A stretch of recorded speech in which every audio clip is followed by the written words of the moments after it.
Assalamualaikum warahmatullahi wabarakatuh. Perkenalkan, nama saya Iqbal Mahendra dengan NIM H1051221059 beserta teman-teman saya, yakni yang bernama Safina Putri Tarigan dengan NIM H10512210.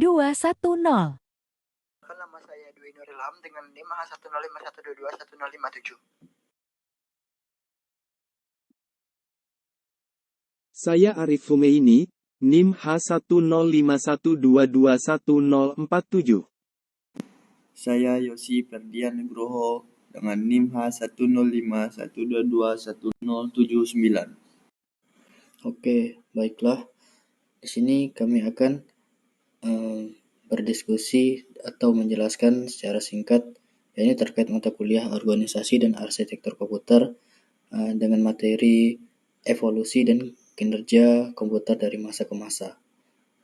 Oke, lanjut ke videonya. Sebelum masuk kelas, kalian tahu nggak materi diskusi kita kali ini? Nanti kita akan berdiskusi materi tentang evolusi dan kinerja komputer.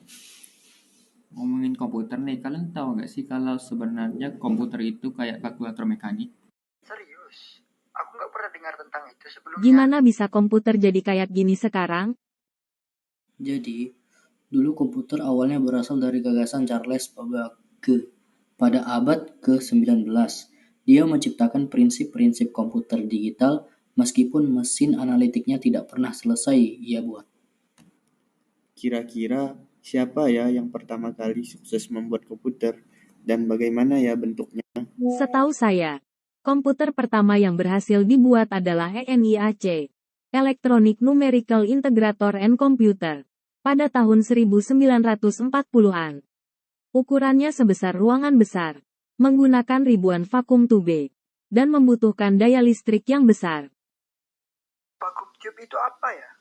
Vakum tube adalah tabung vakum elektronik yang digunakan sebagai saklar dan penguat sinyal di komputer generasi pertama.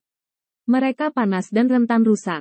Tapi pada saat itu, itulah teknologi terbaik yang tersedia. Pada komputer generasi pertama ini, apa saja sih kelemahan dan kekurangannya? Salah satu kelemahannya adalah kestabilan. Vakum tube sering rusak, dan troubleshooting bisa memakan waktu lama. Tapi, mereka membuka jalan bagi generasi berikutnya. Generasi kedua itu pakai apa? Nah, pada generasi kedua, menggunakan transistor yang jauh lebih kecil, lebih tahan lama, dan lebih efisien daripada vacuum tube. Itu membuat komputer lebih kecil, lebih cepat, dan lebih handal. Apa contoh komputer generasi kedua? Contoh yang saya ketahui adalah IBM 7094, yang dimana IBM ini dirilis pada tahun 1960-an. IBM ini adalah salah satu komputer terkemuka pada masanya yang digunakan untuk riset ilmiah dan pengembangan teknologi. Terus, generasi ketiga gimana ya? Saya belum baca soalnya. Saya tahu sedikit-sedikit. Generasi ketiga menggunakan sirkuit terintegrasi yang memungkinkan komputer menjadi lebih kecil, lebih cepat, dan lebih andal.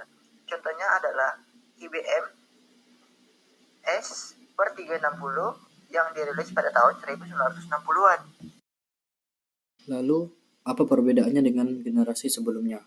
Perbedaannya adalah kemampuan untuk menjalankan beberapa program secara bersamaan. Mereka juga memiliki memori yang lebih besar dan lebih cepat. Generasi keempat itu gimana?